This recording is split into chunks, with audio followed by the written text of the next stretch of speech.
Now, about the results of the Critical Skills Survey 2017, it was put together by Expat Web, which confirms that local companies are hard-pressed to find the right expertise to achieve their corporate goals. And joining us for this discussion is Ms. Marisa Jacobs, who is Director, Head of Immigration and Mobility at Expat Web, which is a division of Tax Consulting SA.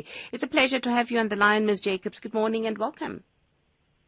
Good morning. Good morning. Thank you for having me. Thank you very much for coming through. You know, I really got stuck where the report says that the only way to fill South Africa's immediate skills gap is by looking outside the country. And it frightens me, as I said in my introduction, because it means that we really have a dearth of skills in the country. And this speaks directly to our education system and sector, doesn't it?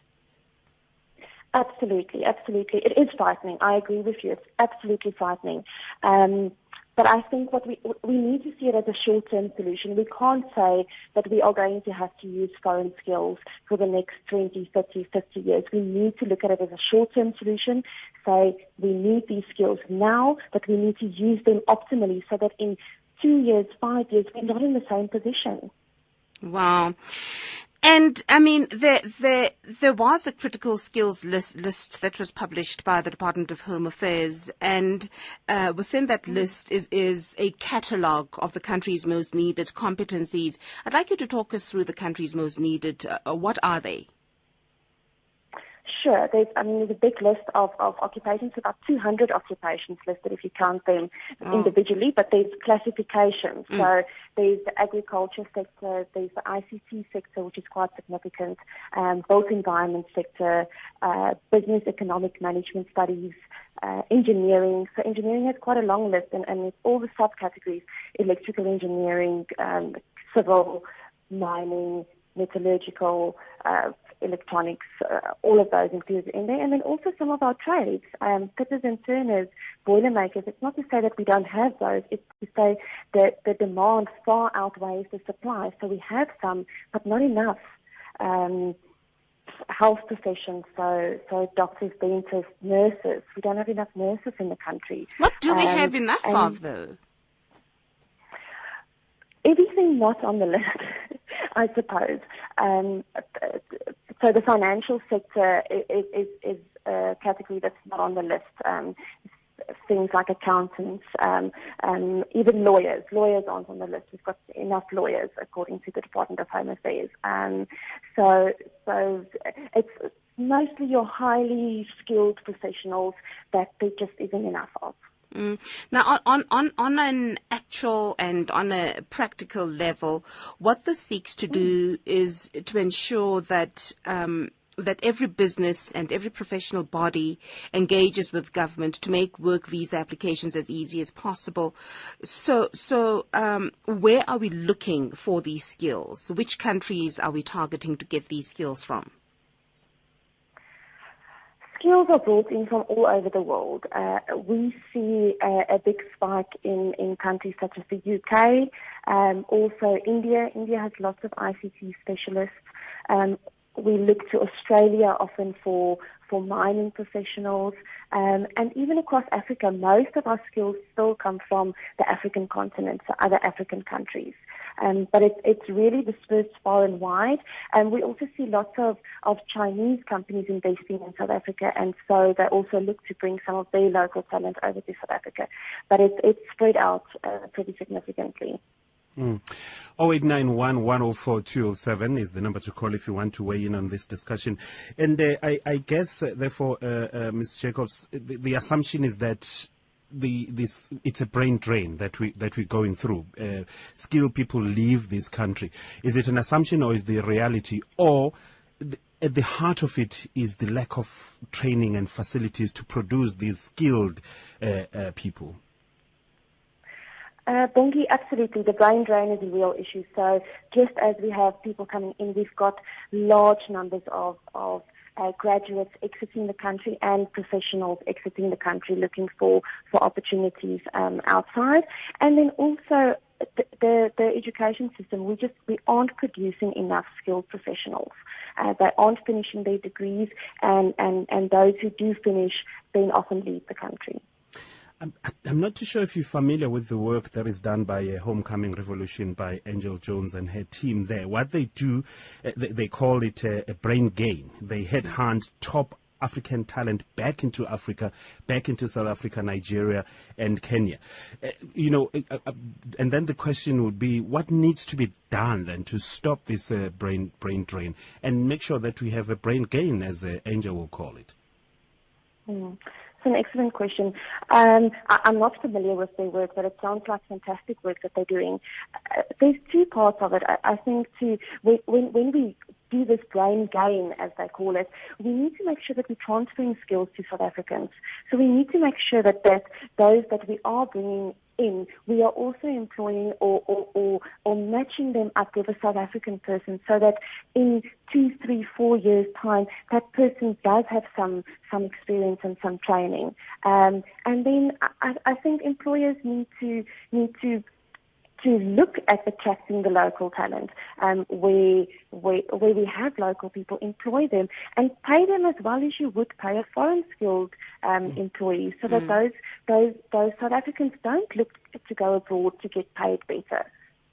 Because also when we're talking about critical skills and critical skills shortage, we often look at the professional level, your accounting practitioners, your lawyers, and so on and so on. What about maintenance workers? I'm talking about carpenters, plumbers, electricians as well, because we are lacking their skills here in South Africa a great deal, particularly in the black communities. I mean, I don't know of too many black folks who go and do plumbing, for instance. I know one or two are electricians, but we don't find them. Why is that? An excellent question. I don't know if I'm qualified to answer that. But perhaps there's a stigma around these professions. But they certainly there's a big list of trades on the critical skills list. Things like boilermakers, pipe fitters, welders, riggers. They're all on that list. And I would encourage young professionals and students to go and look at the critical skills list, go and look at the survey, look what employers are saying they need, and skill yourself in those areas, because that's where you'll find employment. We are talking this morning to Ms. Marisa Jacobs, who is from Expat Web, and they did the Critical Skills Survey 2017, which shows a dearth in skills in South Africa, and that's the discussion today. We'll be taking your calls on 0891 104 207. We'll take calls from Eddie, Claire, and Anonymous after this. To our discussion this morning, talking about a dearth in skills in South Africa. Let's go straight to Eddie, who's joining us from Cape Town. It's a pleasure. Good morning. Welcome, Eddie. Good morning, Sister Rowana. Good morning, Bongi. Good morning, Eddie. Yes, look, I've got just a few questions to the lady regarding this. The guys that compiled these skills, what is their role in bringing in expatriates to fill these roles? That's my first thing, because it sounds to me they are both jury and judge at the same time. So in essence, they would, because this is their business, they will try to make this look enormous, so that the Department of Home Affairs opens the gates for these people to come in. Why am I saying that? In my work, I'm in the energy industry at the moment. And what I've seen is companies saying, for example, when they want an engineer, they want someone with 20 years experience, even for a job that would require maybe 2 years. That means our guys that qualified from Nelson Mandela University, VET, and so on as engineers 10 years ago have not been progressed that fast enough by these companies, so that they have an excuse to then go. If you look at the salaries the expats get when they get here, it's almost 7 times to 10 times what you would pay a 10-year qualified person doing the same job. So for me, there is some kind of sabotage as well in terms of these companies that compile these skills and the immigration companies that bring people in. The second thing is, 20 years down the line, having had graduates coming out of our universities, our TVET colleges, and so on, this is an indictment on industry as it were, that we should be talking about shortage of accountants, shortage of electrical engineers. I mean, really, what could be that hard there to train someone over 2 years to be an electrical engineer? So for me, I feel it's a mischief making. Finally, Bong, I've worked in a company, for example, where when they were hiring, for example, a person doing data, for example, you just call the customer and you say to them, you are money and you are taking invoices they owe. And this company was saying they're looking for someone with a degree, 5 years experience to do that kind of job. And I thought, no, that's a nonsense. So I changed all of that, you know. Right. So I'm a bit passionate about this part, and I've worked with a lot of companies, Accelerate Cape Town and so on this. And I find there's a lot of mischief and there's a racial slant where we try to, for example, I've heard. Let's give others a chance, Eddie, to talk. Sure. Thank you very much. Thank you. There are two SMS. There are two tweets here talking to exactly what Eddie is talking about. This one says the shortage of skilled people could be as a result of young people opting for being entrepreneurs with the help of social networks. But the other one from Major General says, I find this interesting. If South Africa has a shortage of skilled people, why then there is a huge number of unemployed graduates? That's the question. That is the question, isn't it? Well, let's hear from Anonymous, joining us from Johannesburg. Good morning. Welcome. Hello. Good morning. Hi there. Okay. The one thing I've said, Anonymous, because that guy is saying, it's 100% okay. If they want, we can prove that. We do have a lot of South Africans who are qualified with the experience. But now when they do hire, there is manipulation which is being done there. There is a lot of people who are not qualified. When they go there, they make sure there's no qualified who's going there.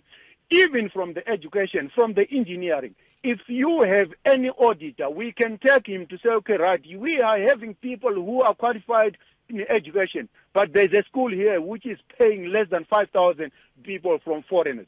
There's an engineer company which is paying undergraduate, but we do have a lot of qualified. Those people, it's a collusion. This collusion is all over. It's not to say it's in the government. When you go in the private, the collusion, all what is required is to expose it. That guy, if you say we are lying, take my number. When you take my number, then after that, we will show you in the education, we'll show you in the engineering, we'll show you there and say, okay, go and check.